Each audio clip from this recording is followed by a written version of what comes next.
El 9 de julio de 2026, una usuaria de Twitter cometió un crimen atroz cuando publicó el siguiente tuit. No te llames a ti mismo cinéfilo si solo ves películas en inglés. Los comentarios no se hicieron esperar. Soy cinéfilo y solo veo películas en inglés. Te puedes llamar cinéfilo si te gusta el cine. Hacer gatekeeping como un gilipollas pretencioso es algo malo. Haré lo que yo quiera. Hacer gatekeeping, amar películas, es asqueroso. A este mensaje, la tuitera original se intentó defender diciendo que no hace gatekeeping, que tan solo quiere que la gente vea películas que no están en inglés. Pero ya era tarde, porque llegó el tuit.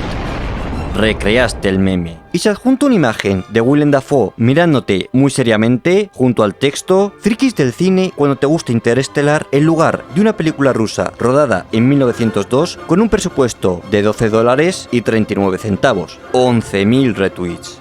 El pueblo ha hablado, condenada por pretenciosa y hacer gatekeeping. Todo esto me hizo pensar, porque me parece un tuit bastante básico con el que es difícil no estar de acuerdo. Vale, puede que el mensaje se pudiese haber escrito de una forma un poco más amable, algo del tipo: el mundo está lleno de países que hacen grandes películas, y sería una lástima perderse tantas historias maravillosas por no querer ver una película con subtítulos. Pero estamos en Twitter, nadie habla así. Y la realidad es que independientemente de cómo se escriba, este tipo de mensajes siempre llevan a las mismas respuestas. Cinéfilos cuando les dices que tu película favorita es Free Guy y no una película de 4 horas en blanco y negro sobre los altibajos de la ética humana del 1920. Cinéfilos cuando descubren que mi película favorita es Ella es el chico y no una película muda en blanco y negro de los años 40 sobre soldados blancos en trincheras. Cinéfilos cuando tu película favorita es Interestelar y no una película rumana en blanco y negro sobre un pianista que se enamora de una mujer eslovaca con problemas mentales y tiene una duración de 5 horas y 17 minutos.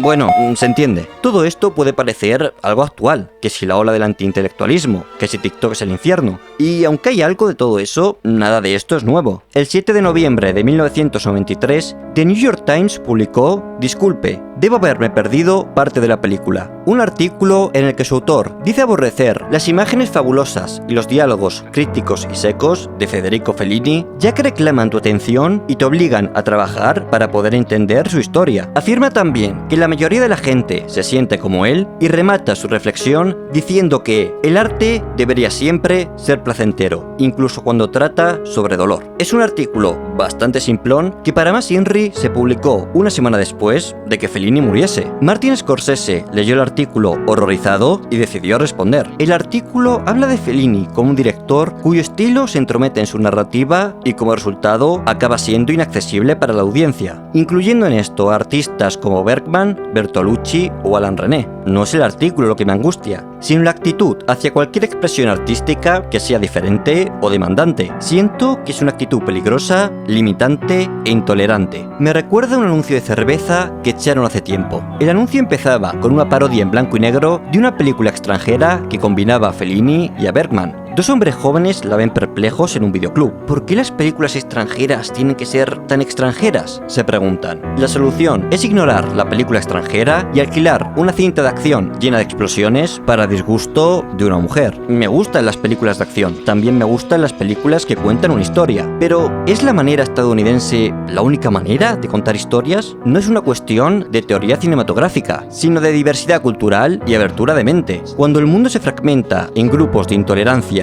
ignorancia y odio, el cine es una poderosa herramienta hacia el conocimiento y el entendimiento. La actitud del artículo celebra la ignorancia. ¿Es esta mentalidad cerrada algo que queramos pasar a la siguiente generación? Si aceptas el mensaje del anuncio, ¿por qué no seguimos su progresión natural? ¿Por qué ellos no hacen películas como las nuestras? ¿Por qué ellos no cuentan historias como nosotros?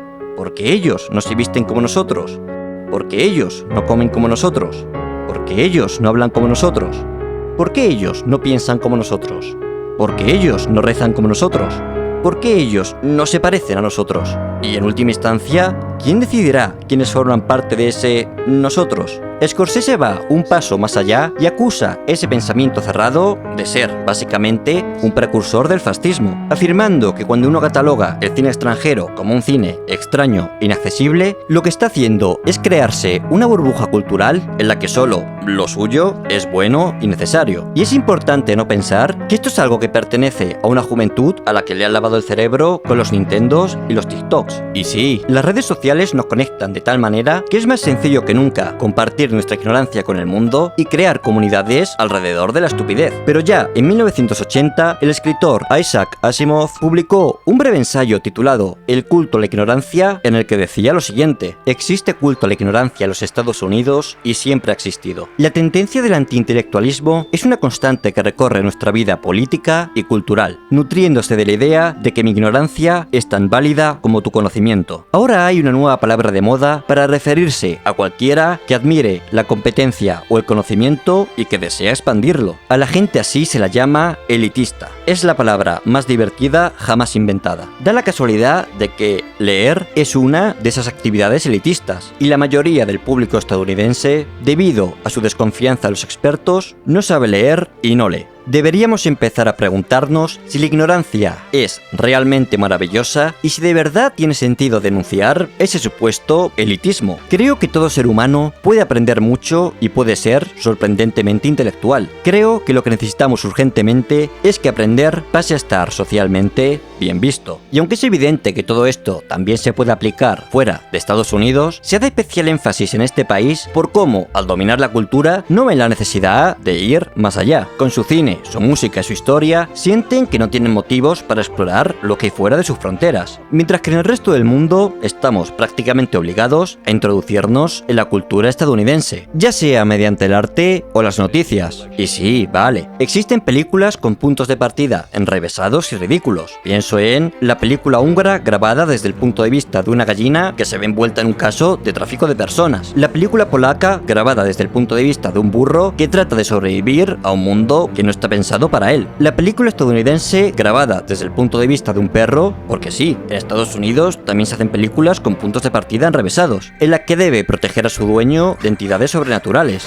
La relación de Estados Unidos con el cine de perros viene de lejos, porque en 1930 se estrenó Who Killed Robert, en la que una serie de perros que visten y actúan como humanos tienen que averiguar quién está intentando matar a Robert, y que de manera no irónica tiene el final más triste de la historia del cine. Y si te quedas con ganas de más, la Metro-Goldwyn-Mayer hizo 9 películas así, parodiando todo tipo de géneros cinematográficos. Seguimos con la película británica filmada enteramente dentro del GTA V, en el que dos actores en paro intentan representar Hamlet. La película checoslovaca, que empieza con la muerte del protagonista y va hacia atrás hasta acabar con su nacimiento. La película coreana, que está grabada desenfocada, en la que un director con bloqueo creativo intenta hacer una película. La película egipcia, en la que un mago convierte a un padre en una gallina y es incapaz de devolverle a su forma humana. O la película española, en la que una pareja está obsesionada con ser asesinada durante un orgasmo y que inspiró a Tarantino para hacer cine. Películas que son conscientes de su locura y buscan aportar algo nuevo mediante una historia que fascine por su delirante planteamiento, pero que son la excepción, no la norma. Porque cuando uno ve cine extranjero, pronto se da cuenta